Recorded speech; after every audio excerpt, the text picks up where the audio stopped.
지금부터 6월 7일 고등부 예배를 정성을 다해서 드리겠습니다. 현재 온라인 생방송으로도 동시에 진행되기 때문에 각자의 사정으로 나오지 못한 분들은 같이 예배해 주시기 바랍니다. 사도신경으로 우리의 신앙을 고백하겠습니다. 전능하사 천지를 만드신 하나님 아버지를 내가 믿사오며 그 외아들 우리 주 예수 그리스도를 믿사오니 이는 성령으로 잉태하사 동정녀 마리아에게 나시고 본디오 빌라도에게 고난을 받으사 십자가에 못 박혀 죽으시고 장사한 지 사흘 만에 죽은 자 가운데서 다시 살아나시며 하늘에 오사 전능하신 하나님 우편에 앉아 계시다가 저리로서 산자와 중자를 심판하러 오시리라. 성령을 믿사오며 거룩한 몸이와 성도가 서로 교통하는 것과 죄를 사하여 주시는 것과 몸이 다시 사는 것과 영원히 사는 것을 믿사옵나이다. 아멘. 우리 모두 마음을 열고 찬양으로 하나님께 나아가겠습니다.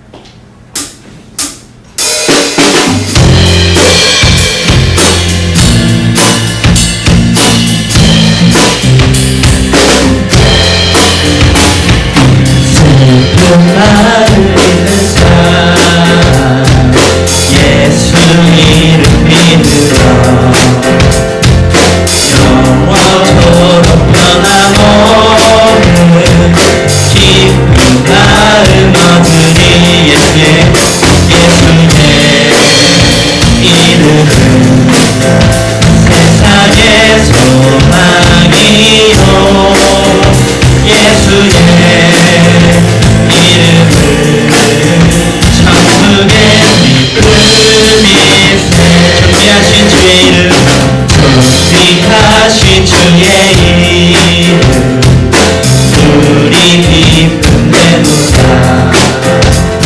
주의 품에 안길 때에 기뻐 찬송 부르리 예수의 이름은 세상의 소망이요 예수의 이름은 천국의 기쁨일세 우리 갈 길 나간 후에 보좌 앞에 나가 왕의 왕께 경배하며 멸류관을 그리리 예수의 이름은 세상의 소망이요 예수의 이름은 천국의 기쁨이 우리 일절로 찬양하겠습니다. 그 나를 믿는 사람 예수 이름 믿으며 영원토록 떠난 오늘 기쁜 마음 얻으리 예수의 이름은 세상의 소망이요 예수의 이름은 천국의 기쁨이 예수의 이름은 세상의 소망이요 예수의 이름은 천국의 기쁨일세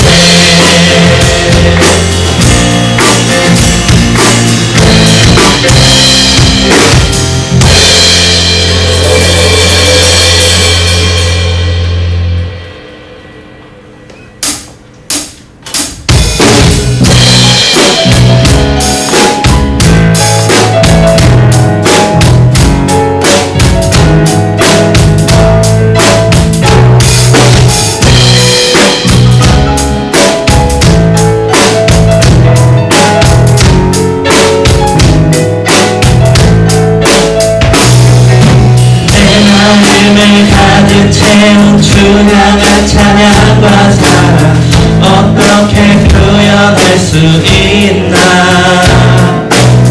수많은 찬양들로 그만 표현할 길 없 다시 고백합니다. 사랑해요. 주 사랑해요. 몸만 나요. 말로 다 할 수 없어. 주 사랑해요. 찬양 받아주소서. 수많은 멜로디와 찬양들을 드렸지만 다시 고백하기 원하네. 주님은 나의 사랑 삶의 중심 되시오. 주를 찬양합니다. 주 사랑해요. 눈만 나요. 말로 다 할 수 없어. 주 사랑해요. 찬양 받아주소서. 주님 사랑 다시 고백하는 새날 주심 감사해요. 주님 사랑 다시 고백하는 새날 주심 감사해요. 주님 사랑 다시 고백하는 새날 주심 감사해요. 주님 사랑 다시 고백하는 찬양 주심 감사해요.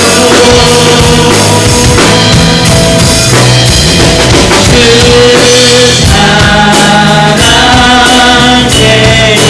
손만 나요. 말로 다 할 수 없어. 사랑해요. 찬양 받아주소서. 사랑해요.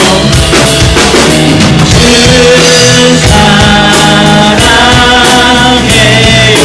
손만 나요. 말로 다 할 수 없어. 주 사랑해요. 찬양 받아주소서. 마지막으로 사랑해요. 주 사랑해요. 손만 나요. 말로 다 할 수 없어. 사랑해요. 찬양 받아주소서.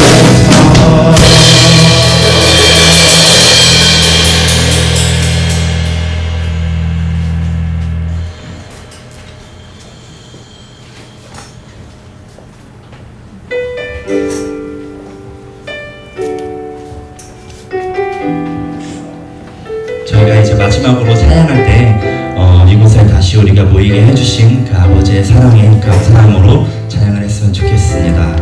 아버지 사랑 내가 노래.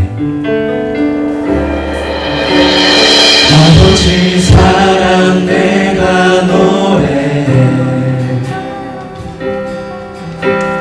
아버지 은혜 내가 노래. 그 사랑 변함없으신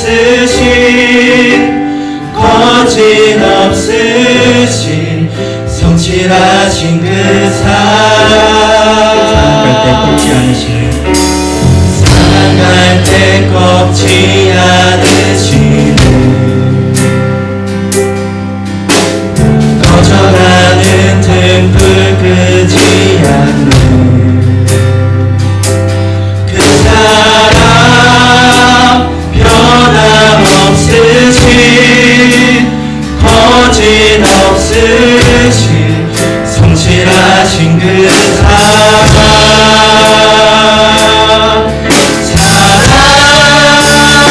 사랑해요.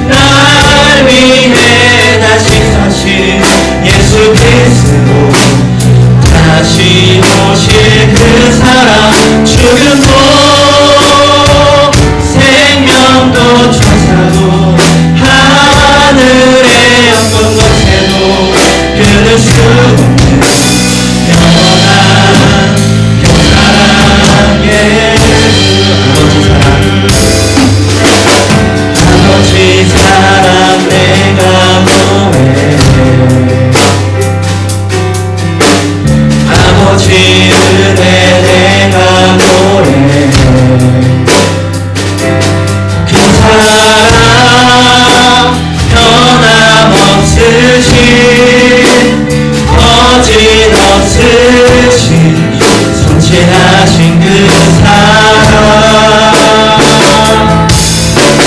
사랑할 때 꺾지 않으시고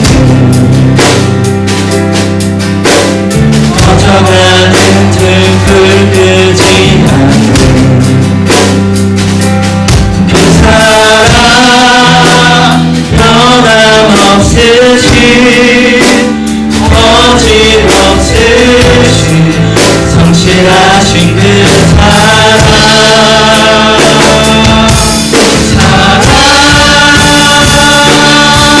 그 사랑 날 위해 주신 날 위해 다시 예수 그리스도 다시 오실 그 사랑 그는 꼭 생명도 천사도 하늘의 어떤 것도 끊을 수 없는 영원한 그 사랑 예수 그 사랑 날 위해 주신 날 위해 다시 예수 그리스도 다시 오실 그 사랑 그는 꼭 생명도 천사도 하늘의 어떤 끊을 수 영원한 그 사랑 마지막으로 그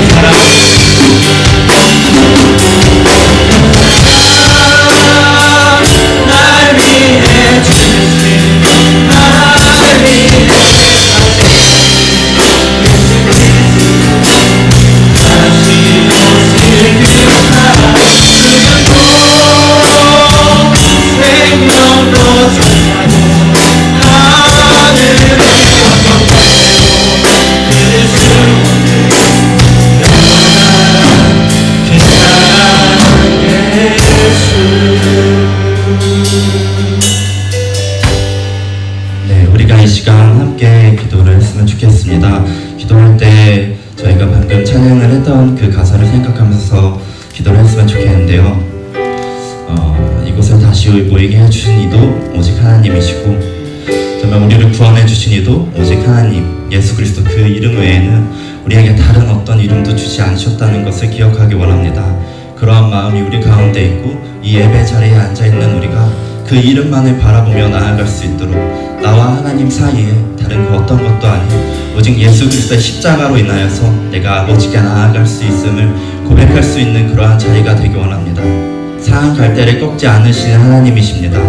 꺼져가는 그 등불을 끄지 않으시고 끝까지 하나님께서 이끌어 가시는 그런 하나님을 의지하면서 우리의 삶을 맡겨드리고 이 예배 자리를 맡겨드리는 우리가 되게 해달라고 이 시간 예배를 위해서 우리의 마음을 위해서 함께 기도하도록 하겠습니다. 기도하겠습니다.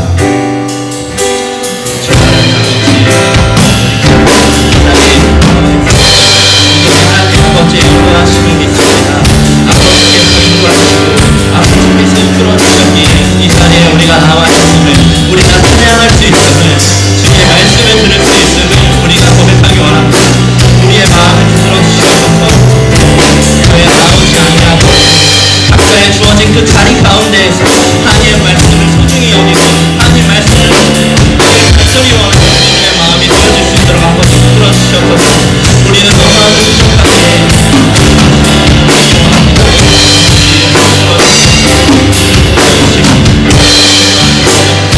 예배의 모든 손을 아버지께 맡겨드리니 아버지께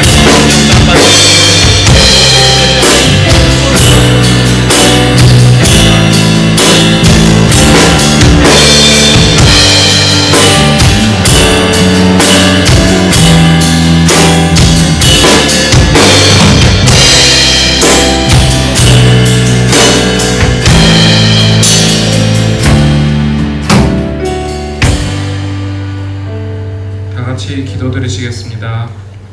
하나님 아버지 14번의 온라인 예배 끝에 다시 이곳에 모여 예배드리게 되었습니다. 아직 위험이 남아있지만 하나님께서 지켜주리라 믿고 이곳에 모였습니다. 예배를 드리게 돼서 감사한 마음도 있지만 또한 걱정이 되기도 합니다.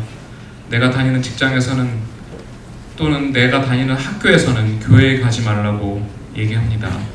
세상에서는 교회가 감염의 온상인 것처럼 얘기하기도 합니다. 주님, 저희를 불쌍히 여겨 주시옵소서. 저희는 마스크를 끼지 않으면 한순간도 안심할 수 없고 하루에도 여러 번 손을 씻어야 하는 나약한 육체를 가진 불쌍한 영혼들입니다. 코로나가 수도권을 중심으로 아직까지 잠잠해 들지 않고 있습니다. 어서 속히 코로나에 대한 치료제와 예방접종이 개발되어 이전으로 돌아갈 수 있도록 도와주시옵소서.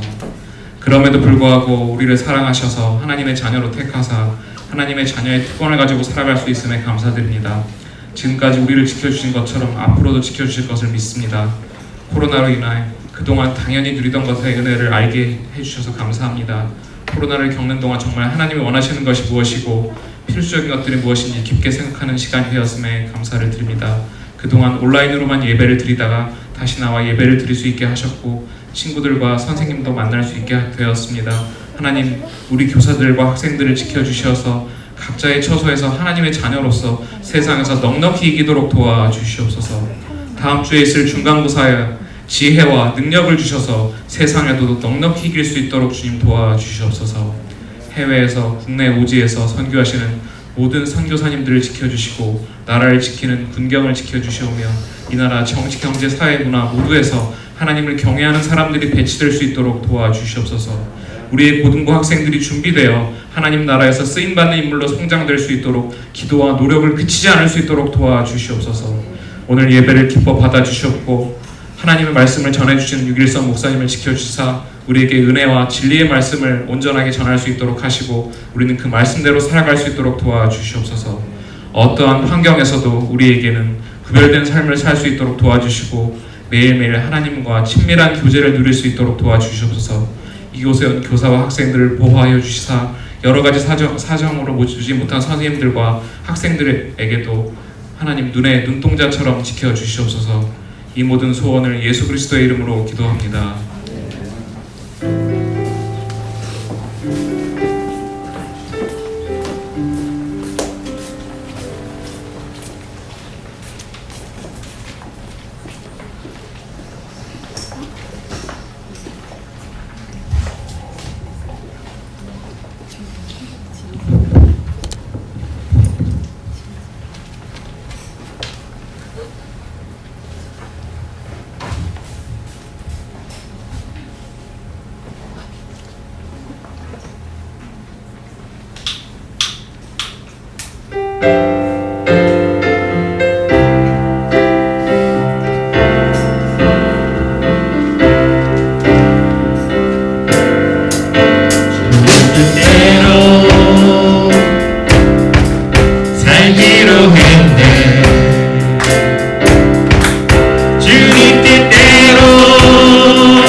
하나님 감사합니다. 이런 주님의 은혜 가운데 주님 앞에 노래 부르고 주님의 이름을 높여드릴 수 있게 도와주시니 감사를 드립니다. 이 시간 우리의 마음과 정성을 모두어 주님 앞에 예물을 드렸습니다. 주님께서 우리에게 주신 그 생명에 비하면 보잘것없고 아무것도 아닙니다. 그러나 주님 우리에게 드릴 마음 주셔서 이렇게 주님께서 받아주시니 또한 감사를 드리고, 아버지 우리 인생에 아버지 우리 필요와 또한 쓰는 일에 있어서 부족함이 없도록 날마다 채워주시고 일용할 양식을 허락하여 주시기를 원합니다. 더욱 많이 부어주셔서 우리가 하나님 앞에 예물을 드릴 뿐만 아니라 우리 주변에 있는 많은 사람들에게 정말 복음을 전할 때에 그들을 구제하고 불쌍한 이웃들을 주님의 품으로 인도하는 데 쓰임받는 우리 모든 지체들 될 수 있도록 도와주시옵소서. 감사드리며 예수님의 이름으로 기도하옵나이다. 아멘. 오늘 말씀은 사도행전 8장 1절에서 13절 말씀입니다.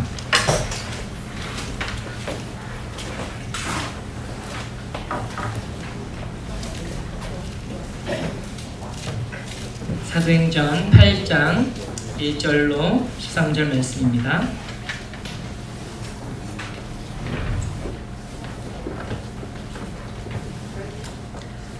자, 다 찾으셨으면 우리 한 목소리로 아멘 해보겠습니다. 다 찾으셨습니까? 네. 자, 한 절씩 교독하고 마지막 함께 읽겠습니다. 그날에 예루살렘에 있는 교회에 큰 박해가 있어 사도회에는 다 유대와 사마리아 모든 땅으로 흩어지니라. 스데반을 형상하고 위하여 크게 울더라. 사울이 교회를 잔멸할새 각 집에 들어가 남녀를 끌어다가 옥에 넘기니라. 흩어진 사람들이 돌아다니며 복음의 말씀을 전할세.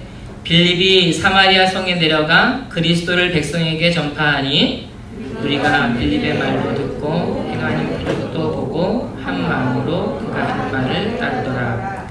많은 사람에게 붙었던 더러운 귀신들이 크게 소리를 지르며 나가고 또 많은 중풍병자와 못 걷는 사람이 나으니 그 성에 큰 기쁨이 있더라. 아멘. 네, 잘 지내셨습니까? 네, 역시 반응이 없군요. 우리 찬양 특송팀 찬양을 듣는데요. 와, 우리 백청아 스타님 마이크를 잡는 폼과 그 목소리가 너무 좋아요. 예. 너무 은혜 많이 받았습니다. 코로나로 인해서 우리 3개월 만에 처음 보는데요. 전혀 반갑지 않은 이 표정들은 뭘까요? 네, 같이 한번 옆에 있는 분들과 인사하지는 말고 같이 눈짓으로 환영합니다, 축복합니다. 눈으로 말해보세요. 눈으로 옆에 있는 분들 보면서 환영합니다, 축복합니다 인사해 볼게요. 오늘 말씀의 제목은요, 전도는 무엇인가입니다. 전도는 무엇인가, 무엇일까? 참 어울리지 않는 제목입니다. 코로나19로 인해서 전도가 무색한 이때에 무슨 전도 설교냐 이런 생각을 할 수 있겠지만, 그럼에도 불구하고 우리 하나님도 우리에게 주신 그리스도인의 증인된 삶을 살기에는 여전히 필요한 말씀입니다. 일반적으로 전도라는 단어는요, 이상하게 우리에게 부담감을 줍니다. 제가 언젠가 청년 시절에 길을 가는데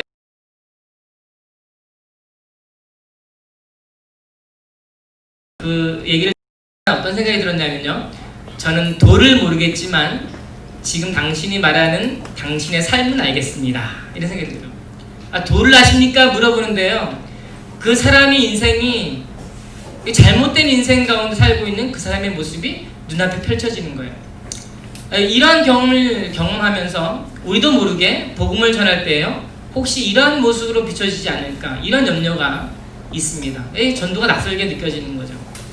또 두 번째는 이 전도라는 단어가 가지고 있는 조금 두려운 마음입니다. 예를 들어 제가 청년 때 처음 들었던 단어가요, 전폭이라는 게 전폭. 여러분 전폭 아세요?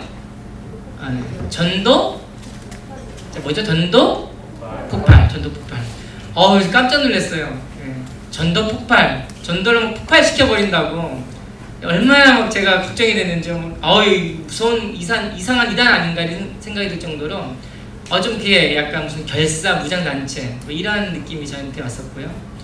또 세 번째로 전도를 좀 많이 꺼려하는 이유가요, 이 성경 말씀을 들을 때에 예수님이 전도하셨던 것처럼 똑같이 해야 된다라고 하는 강박이 저희에게 있기 때문입니다. 그쵸? 막 길거리 가다 막 전도해야 되고요. 막 없던 열정도 만들어가지고 전도해야 되고요. 뭐 모르는 사람에게 막 아무 이유도 없이 다가가지고 예수 믿으십니까? 해가지고 전도해야 되고요. 이런 것들 때문에 우리가 전도에 대한 거리낌이 있는 게 사실이에요. 그러면 어떻게 전도해야 됩니까? 코로나19로 인해서 이 한국 상황에 지금 여러분들 학교에서 전도하면 어떤 일이 발생할까요? 뭐 말하지 않아도 뭐 우리 대충 상상할 수 있지 않겠습니까? 어떻게 전도를 해야 될까? 분명히 전도를 해야 되는데 어떻게 해야 될까? 오늘 본문을 통해서 그거를 좀 배워보려고 해요. 분명히 예루살렘 교회는 인터넷으로 여러분들이 예배를 드렸다면 아시겠지만 부흥회식, 사경회식, 전도운동이 활발하게 작용하고 있었습니다. 사경회를 열고 그 은혜 받은 사람들이 친구들에게 가서 복음을 전해서 사람들을 데리고 와서 같이 은혜 받는 이런 식의 전도운동이었는데요. 그럼에도 불구하고 이 초대교회 초창기 부흥회식, 사경회식 전도운동에도 한계가 있었습니다. 그게 뭐냐면 제자들이 가지고 있었던 고정관념이었다는 거예요. 어떤 분들은 그 제자들은 정말 완벽했을 거라고 이해를 하는 분도 계십니다. 과연 그랬을까요? 그렇지 않습니다. 제자들도요 상당히 실수를 많이 했고요, 서로 막 엄청 싸우고 그랬어요. 의견 차이가 달라가지고요 막 이렇게 논쟁도 벌이고 그랬었습니다. 제자들은 완벽하지 않았는데 그들은 무엇보다도 복음이요 사마리아나 이방인에게는 전파될 수 없다라고 하는 고정관념이 있었습니다. 그러니까 제자들이 가지고 있는 한계는요 사마리아인에게 또 이방인들에게 가기가 어려운 그런 조건이 있었어요. 그러니까 유대인이었기 때문에 가질 수밖에 없었던 고정관념, 그들이 사마리아나 이방인들에게 복음을 전할 때 가지고 있었던 결정적인 장애, 그게 뭘까요? 핍박도 아니고요, 주변의 환경도 아니고요, 경제적인 어려움도 아니었어요. 유대인이라고 하는 전통적 고정관념 때문에 하지 못했던 것들이 있었습니다. 그런데 오늘 누가가요 주목하는 부분을 보세요. 사도행전 8장 1절에 그날에 예루살렘에 있는 교회에 큰 박해가 있어 사도회에는 다 유대와 사마리아 모든 땅으로 흩어지니라. 자, 유대와 사마리아 모든 땅으로 흩어지니라. 여러분 이게 무슨 말씀인지 아세요? 이 말씀을 최초로 하셨던 분이 누구세요? 예수님이세요. 예수님이 승천하시자마자 제자들한테 딱 한마디 하고 떠나셨어요. 그게 뭐예요? 예루살렘과 온 유대와 사마리아와 땅 끝까지 이르러. 이게 사도행전 초반부입니다. 서두예요. 그러니까 사도행전은 이 구조에 따라서 기록이 되었습니다. 지금까지 보았던 1장부터 7장까지 기록은요 예루살렘에서 어떻게 복음이 전파되는지, 하나님의 나라가 확장되는지 보여주는 거였어요.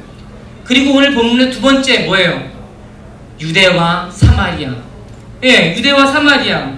그러잖아요. 박해가 있어 사도회에는 다 유대와 사마리아 모든 땅으로 흩어지니라. 그러니까 예수님께서 하셨던 그 두 번째 말씀이 이루어진 장이 바로 8장입니다. 그럼 나머지는 어딜까요? 그 다음에 땅 끝까지. 그래서 9장부터는요 이방인에게 어떻게 전파되는지가 보여주고 있습니다. 예수님이 하신 말씀을 누가는 귀를 기울였고요, 그 말씀에 따라 사도행전을 기록했어요. 그렇게 해서 7장까지 예루살렘, 8장은 사마리아와 유대, 그리고 9장부터는 이방인에게로 복음이 어떻게 전파되는지 누가는 그것을 역사적인 사실을 관찰하면서 기록하고 있었다는 거예요. 그러면서 오늘 본문에 누가가 주목하는 하나의 예가 있습니다. 사마리아와 유대에 복음이 전파되는 하나의 케이스 스터디, 하나의 예화. 그게 뭐냐면 바로 빌립 이야기예요. 뭐 빌립 한 사람만 그렇게 했을까요? 아니에요. 온 사방의 사람들이 터져서 그와 같은 일들을 했을 텐데 이 누가가 보니까 이 빌립 기사의 이 사건이 가장 잘 유대와 사마리아의 복음이 전파되는 모습을 잘 묘사하고 있더라는 거예요. 빌립 기사의 이야기가 8장에 나오는데요, 크게 두 가지 사역이 나옵니다. 빌립은 먼저 사마리아 사람에게 전도하고요, 그 다음에 또 이방인 에디오피아 내시에게 복음을 전해요. 자, 사마리아와 유대 내에 찾아온 에디오피아 내시, 그 다음에 어디 가는지 보세요. 사도행전 8장 40절에 빌립은 아소도에 나타나 여러 성을 다니며 복음을 전하고 가이사랴에 이르니라. 여기 두 가지 지역이 나옵니다. 아소도를 아소도에 나타났습니다. 아소도는요, 유대의 남서쪽 해변, 즉 애굽에서 유대로 들어오는 관문에 속한 지역이에요. 무슨 말이에요? 이방인들이 유대로 들어오는 접경 지역고요. 가이사랴도 마찬가지였습니다. 해변에 위치했고 이방인들이 지중해를 통하여 선박을 통해서 유대로 유입이 쉬운 지역들로 지금 빌립 집사는 다니고 있더라는 거예요. 이게 무슨 말입니까? 예루살렘에서, 그죠? 이제는 온 유대와 사마리아로 이 전도 패러다임을 바꾸는 사건이 현재 빌립을 통해서 발생하고 있습니다. 여러분, 사마리아로 간 이유가 무엇이었을까요? 빌립 집사가 그냥 우연히 갔을까요? 저는 그렇게 생각하지 않습니다. 사람이 그냥 아무나 흩어진다고 해서 막 도망갑니까? 그게 아니에요. 의도적인 것 같아요. 사마리아, 아소도, 가이사랴, 특별히 그 당시의 소외계층, 외면받고요, 사람들이 신경 쓰지 못하고 고통당하는 사람들이었습니다. 사마리아 사람들이 어떤 사람들이었어요? 유대에 갇혀가지고 해마다 유대인들에게 핍박받는 사람들이었어요. 그 조상들이 그 이방 족속과 혈통을 이루었기 때문에 혼혈족이었습니다. 그 혼혈족이라 해가지고 인종이 아니라고 핍박을 받았고요. 이상한 그러다 보니까 혼합 종교를 유지했거든요. 하나님 신앙도 아니고 이상한 우상 숭배도 아니고 이게 섞어가지고 섬겼기 때문에 유대인들이 아주 벌레 취급했던 사람들이 사마리아 사람들이었습니다. 그런가 하면 이방 사람들은 어떤 사람들이었습니까? 이방 사람들은, 유대인들은요, 거기에는 쉽게 말하면 구약 성경의 표현을 개라고 표현했습니다. 이방 사람들. 그래서 구약 성경에 나와 있는 표현은 개예요, 개. 이게 얼마나 이 사람을 무시하는 발언입니까?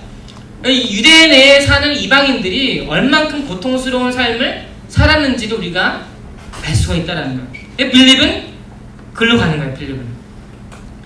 근데 빌립의 전도가 특별해 보입니다. 그죠?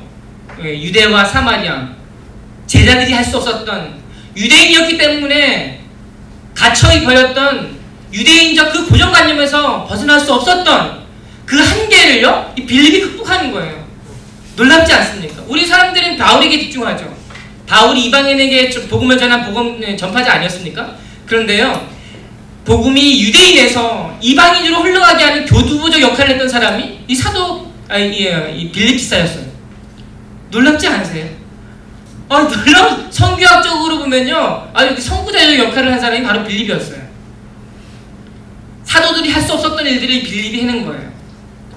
빌립의 전도가 특별한 것은 그의 전도 실력이 대단한 게 아니었습니다.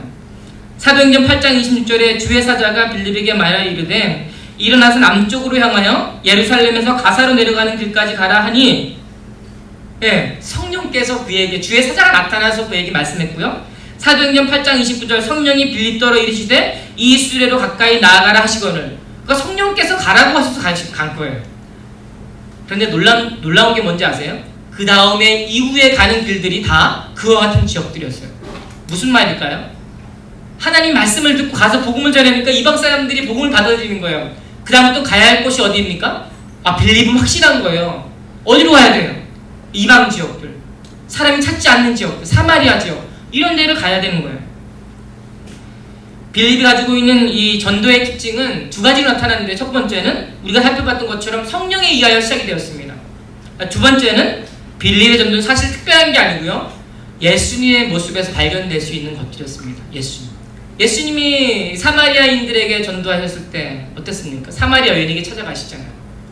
여러분, 예수님은 늘 전도하느라 바쁘셨어요. 성경을 보세요. 막 바빠가지고 막 보기만 해도 제가 다 바빠져요. 예수님이 하는 행적들을 보세요. 아침에 일어나자마자 기도하시고요, 제자 데리고 들에 나가시고, 배 타시고, 강풍이 몰아치는데 바다를 건너가시고, 또 밤에는 어땠습니까? 너무 피곤해가지고 강풍이 몰아치는데 쪽잠을 배 가운데 주무셨어요. 여러분, 그럼 예수님께서 새벽에 일어나셔서 무슨 일을 하셨을까요? 성경을 보면 예수님이 그냥 우연히 전도한 것 같죠? 전혀 그런 게 아닙니다. 예수님 디테일하신 분이셨어요. 구체적인 분이셨고요, 어떤 일을 행하시면 계획을 하고 하시는 분이셨어요. 그 언제 하셨을까요? 아침에 기도하면서 어디로 가야 할지 생각을 하고, 이 알지 못하는 어리석은 제자들을 어떻게 하면 그들로 잘 인도하고 가르칠 수 있을까, 많은 고민들을 하고 그렇게 전도 활동을 했던 분이 예수님이세요. 예수님이 그 사마리아 여인에게 하는 한마디 말씀 뭐라고 그러십니까? 사마리아 땅으로 원래 유대인들이 가지 않습니다. 예수님 건너가셔요. 가셔가지고 어떻게 하세요? 그 여자를 보면서 하는 말이요? 나에게 물을 좀 달라. 여러분 이게 보통 말입니까? 사마리아 여인 이 여자의 인생에서 가장 충격적인 말이 하나 있었다면 이 말이었어요. 여자여 나에게 물을 달라. 한 번도 유대인들이 자기에게 말을 걸어본 적이 없었거든요. 여자여 나에게 물을 달라. 이 여자의 인생에 충격이 임한 거예요. 말씀 한마디를 하셔도 예수님은 그와 같은 권위와 능력이 있으셨습니다. 무슨 말일까요? 하나님이시기 때문에 그런 능력도 있지만 예수님은 그만큼 인간으로서 또한 동일하게 깊이 있게 생각하고 배려하시고 구체적으로 깊이 있게 묵상하셨다는 뜻입니다. 그러니까 빌립의 그러한 전도가 예수님의 모습과 전혀 다른 게 아니라는 거예요. 예수님은 그와 같은 모습으로 전도를 하셨습니다. 예수님은 바쁘셨어요. 막 아침만 되면 막 일어나가지고요. 어디를 가야 될까 막 생각하시는 거예요. 예수님은. 눈만 뜨면은 막 사람들이 보이는 거예요. 막 아픈 사람들이 보이고요. 사마리아 사람들이 보이고요. 창기와 세리들이 보이는 거예요. 쫓아가는 거예요. 예수님이 세리관에 앉으면서 마태를 보고 가시잖아요. 우연히 지나간 게 아니라니까요. 가시는 거예요. 야, 가자. 베드로 어촌에서 고생하고 있는 베드로한테 가시잖아요. 야, 따라와라. 예수님 그런 분이셨어요. 예수님 그런 열정이 가득한 분이셨습니다. 막 보기만 해도 얼굴이 열정이 넘치는 분이셨어요. 이게 예수님이에요. 이게 우리가 믿는 예수님입니다. 예수님이 저 멀리 있는 분이 아니시고요. 말 한마디가 하시는 거에 꽂히시고요. 마음을 움직이시는 분이셨습니다. 우리가 이런 예수님을 섬기고요. 이런 예수님을 만나는 거예요. 이런 예수님을 만나면 여러분 인생이 바뀌는 건 그 시간 문제 아닙니까? 이게 우리가 믿는 예수님입니다. 이 전도는 기쁜 일입니다. 기쁜 일. 믿지 않는 이들이 예수님을 믿게 된다는 거 이게 보통 일입니까? 여러분 세상이 개벽하는 일입니다. 예수님을 믿지 않는 인생이 예수님을 믿는 인생이 되었습니다. 무엇을 위해 살아야 할지 몰랐던 인생이 분명히 목표가 생기고요. 어떻게 살아가야 할지 알게 된 거예요. 사도행전 8장 5절 7절 8절에 빌립이 사마리아 성에 내려가 그리스도를 백성에게 전파하니 많은 사람에게 붙었던 더러운 귀신들이 큰 소리를 지르며 나가고 또 많은 중풍병자와 못 걷는 사람이 나으니 그 성에 큰 기쁨이 있더라. 여러분 이게 그냥 읽지만 여기서 정말 놀라운 단어가 있습니다. 큰 기쁨이 있더라. 여러분 그 사람들이 왜 기뻤을까요? 여기 보니까 중풍병자가 나음을 얻고 못 걷는 사람이 나오고 귀신이 쫓아감을 얻었다는 거예요. 그래서 기뻤을까요? 맞습니다. 병든 사람이 나으니까 기쁘겠죠. 근데 이게 과연 큰 기쁨이었을까요? 그건 아니에요. 제가 아는 어떤 분은 몸이 아프신데요. 약을 먹으면 안 아파요. 근데 안 먹으면 몸이 아픈 거예요. 그래서 약을 안 먹으시면 아파가지고 인상을 확 쓰고 있고요. 항상 찡그리고 있는 거예요. 심심하면 승질을 내시고 신경이 좀 날카로워지시고 예민해지시는데요. 병원에 가셔서 약을 처방받고 약을 먹습니다. 그럼 어떻게? 기분이 너무 좋은 거예요. 안 아프니까. 기쁜 거예요. 얼굴이 싱글벙글해요. 근데 우리 그것을 큰 기쁨이라고 하지는 않습니다. 마찬가지입니다. 중풍병자가 나음을 얻는 게 큰 기쁨일 수는 있지만 그 정도까지는 아니라는 거예요. 그럼 무슨 기쁨일까요? 구원의 감격이에요. 구원의 감격. 내가 예수 믿고 구원받은 그 감격을 이 사마리아 사람들은 경험했더라는 거예요. 육체적 질병도 질병이지만 마음의 병. 사마리아인으로서 인종차별 받았던 그들의 마음의 병이 치료받고요. 유대인의 입장에서는 너는 구원받은 백성이 절대 못돼. 그러한 어떤 의식 속에 살아야 했던 사람들이 구원받은 백성이 되었습니다. 그래서 느꼈던 그 기쁨이었다라는 거예요. 이제 비전이 생기고요. 삶의 목적이 생기고요. 이제 무엇을 위해 살아가야 할지 알게 되었습니다. 이 세상에 여러분 내가 할 수 있는 게 하나라도 있습니까? 열심히 공부해서 좋은 성적을 올리고 좋은 대학교에 가고 할 수 있습니다. 조금 더 노력하면 다른 사람보다 좋은 열매를 맺을 수는 있습니다. 그런데요, 하나님이 함께하지 않으시면 우리는 하나도 할 수가 없습니다. 여러분들이 공부를 할 수 있는 것은 하나님이 건강을 주셨기 때문이며 우리가 지금도 호흡을 하고 살 수 있는 이유는 하나님께서 우리를 지켜주시기 때문입니다. 그 하나님의 은혜가 우리에 있기 때문에 우리가 오늘도 은혜 가운데 살아가는 거예요. 나의 삶을 잘 먹고 잘 사는 게 다인 줄 알았는데 다른 인생, 다른 목표가 우리 가운데 생긴 겁니다. 그래서 이 복음을 우리가 경험할 때요, 진짜 큰 기쁨이 있는 거예요. 저는 여러분들이 싱글벙글 웃기를 원합니다. 저를 보세요. 제가 이렇게 웃지 않습니까? 제가 웃는 표정을 많이 지었죠? 예, 일부러 그런 건 아닙니다, 절대. 여러분들을 보면 이게 표정이 지어지고요. 또 제 안에 예수님 생각하면 막 기쁨이 막 이렇게 지어지는 거예요. 저는 가끔 가도 이해 안 될 때가 있어요. 얼굴 딱 인상 쓰고요. 뭐 무표정으로 살아가는 분들이 이해가 안 될 때예요. 한 번 사는 인생을 그렇게 살아야 됩니까? 예수님 만나고 은혜롭게 여러분들로 통해서 마음이 우울한 사람들이 회복되는 그런 통로로 살아가라고 그렇게 저는 여러분들에게 권면하고 싶습니다.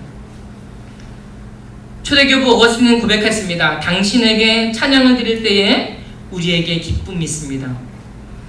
여러분, 이건 진짜 그냥 하는 말이 아닙니다. 하나님을 찬양할 때에, 복음을 경험할 때에, 복음을 만날 때에만 진정한 기쁨이 있다고 이야기합니다. 왜냐하면 당신께서는 우리를 당신을 위한 존재로 창조하셨기 때문입니다. 그리하여 주님 안에서 안식을 발견하기까지 우리 마음은 쉼을 누릴 수 없습니다. 어거스틴 지금 믿지 않는 모든 인류에게 이와 같이 이야기하고 있습니다. 모두 하나님을 위하여 창조되었으므로 하나님 안에서만 안식을 누릴 수 있다는 거예요. 그러면 오늘날 역으로 말하면요, 오늘날 이 세상에 하나님을 믿지 않는 사람들이 참된 안식을 누리지 못하고 살고 있다는 뜻입니다. 그래서 우리가 전도를 해야 된다는 거예요. 예수님은 그걸 아셨기 때문에 전도를 하셨고요. 그래서 문제는 우리가 복음을 경험하지 못했는데 누구에게 복음을 전하냐는 거예요. 그렇지 않습니까? 여러분들 복음을 경험하셨습니까? 복음을 아셨습니까? 예수님을 만나셨습니까? 이게 뭐 이상하고 낯선 게 아니고요, 자연스러운 거예요. 내 마음속에 자그마한 하나의 탄성이 하나 있다면 이거 예수님 만난 겁니다. 주님, 내가 주님을 알고 있습니다. 마음이 힘들어요. 근데 예수님 안 만난 사람들은 이렇게 얘기하고 불평도 얘기하지만요, 마음이 힘들 때 주님, 제 마음이 힘듭니다. 여러분, 누구에게 말하고 있는 거예요? 예수님에게, 하나님에게 말씀하고 있는 거예요. 이게 하나님을 만난 사람, 우리들에게 나타난 현상입니다. 이러한 은혜가 있고요. 그 다음에 누구에게 전해야 됩니까? 예수 믿지 않는 사람들. 기쁨 중에 기쁨, 기쁨의 충만, 전도를 통하여 이런 기쁨을 누리는데요. 예수님은 세리와 창기를 전도하기 위해 그들과 함께 음식을 나누어 먹으셨는데 그 기쁨을 다음과 같이 묘사합니다. 누가복음 15장 32절, 이 내 동생은 죽었다가 살아났으며 내가 잃었다가 얻었기로 우리가 즐거워하고 기뻐하는 것이 마땅하니라. 즐거워하고 기뻐하는 것이 마땅하니라. 지금 이 잃은 동생이 누구입니까? 세리와 창기들이었어요. 세리와 창기들. 아무도 가망성이 없다라고 이야기하는 사람들, 소망이 없는 사람들, 기대하지도 않는 사람들, 이 세상에 별 볼 일 없어 보이는 그런 사람들이 예수님을 믿게 됐는데요, 예수님이 그렇게 얘기하시는 거예요. 얘가 잃었다가 얻은 내 아들과 같다. 여러분, 이 세상에 이보다 더 큰 기쁨이 있을까요? 저한테 얘기해 보세요. 예수님 놀랍지 않습니까? 이 세상에 가장 기쁨이 무엇이에요? 여러분들이 처음에 만났을 때, 내 사랑하는 남편을 만났을 때일까요? 어떤 게 여러분들에게 가장 큰 기쁨입니까? 저는 이거라고 생각합니다. 예수님 말씀하시잖아요. 가장 큰 기쁨? 내 아들, 내 자녀가 죽었다가 살아 돌아온 거, 이것보다 큰 기쁨이 이 세상에 존재하지 않습니다. 예수님이 이와 같이 복음을 통하여 믿지 않는 자들이 돌아오는 것을 큰 기쁨이라고 묘사하셨습니다.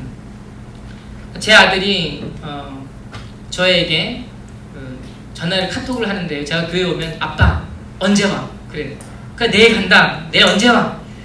내일 한 저녁 5시 반쯤 갈 것 같아. 그러면 우리 아들이 하는 말이요, 제 딸도 그런데요, 아빠 초고속으로 와. 네. 초고속으로. 잠깐 떨어져 있는 게 보고 싶은 거예요. 하나님은 하나님을 알지 못하는 사람들 그렇게 보고 싶어 합니다. 그들을 주님의 앞으로 인도하기를 원하시는 거예요. 누구를 통해서? 다른 사람이 아니에요. 목사님이 아니고요, 나를 통해서, 여러분들을 통해서요. 여러분들을 통해서 그 영혼을 구원하기를 원하셨습니다. 저는 여러분들을 전도하는 심정으로 전화를 합니다. 매일 여러분들에게 전화를 할 때요, 얼마나 이렇게 떨리는 마음으로 전화하는지 몰라요. 제가 아무렇지 않은 목소리로 하는 것 같죠? 때로는 막 하다 보면 제가 막 당황해가지고요, 막 엉뚱한 이야기를 할 때가 있습니다. 저는 여러분들 목소리만 들으면 벌벌 떨려요. 그러니까 왜 그러냐면 여러분들을 위로하고 싶기 때문입니다. 여러분들 가운데 복음을 경험하지 못해서 마음에 상처가 있고요, 두려움이 있는 친구들이 있기 때문입니다. 그래서 여러분들에게 전도하는 심정으로 전하는 거예요. 이러한 마음이 우리 가운데 있기를 원합니다. 이러한 마음이 여러분들 가운데 있어서 이제 학교 가시죠? 친구들에게 전해주세요. 친구들에게 야 예수님 믿어봐, 진짜 좋아. 이게 전도예요. 야 이번 주에 우리 교회 한번 가자. 그렇게 끌어당기죠. 왜 못합니까? 마스크 쓰고 철저하게 방역하고 있다고 강구해 주시고요. 그러한 은혜가 우리 부분 가운데 있기를 원합니다. 이 시간 잠시 코로나로 인해서 통성으로 기도하지 못하지만 한 1분 정도 눈을 감으시고요, 같이 한번 마음으로 기도했으면 좋겠습니다. 주님, 내가 주님 만나기를 원합니다. 내가 이 예배 가운데 승부를 걸겠습니다. 내 인생에 내가 주님 만나기를 원합니다. 주님 앞에 기도하겠습니다.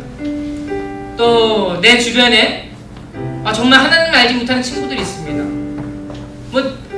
나는 그냥 내 혼자 신앙생활을 한 적이 있었지만 이제는 그들에게 가서 저도 복음을 전하면 한번 해보겠습니다. 주님, 이런 믿음을 주십시오. 용기를 주십시오. 우리 학교에, 학급에, 우리 교실에 주인공이 되겠습니다. 내가 이렇게 전도하겠습니다. 마음으로요, 복음을 경험하게 해달라고 기도해 주시고 전도할 용기를 주십시오. 다 함께 마음으로 조용하게 기도합니다.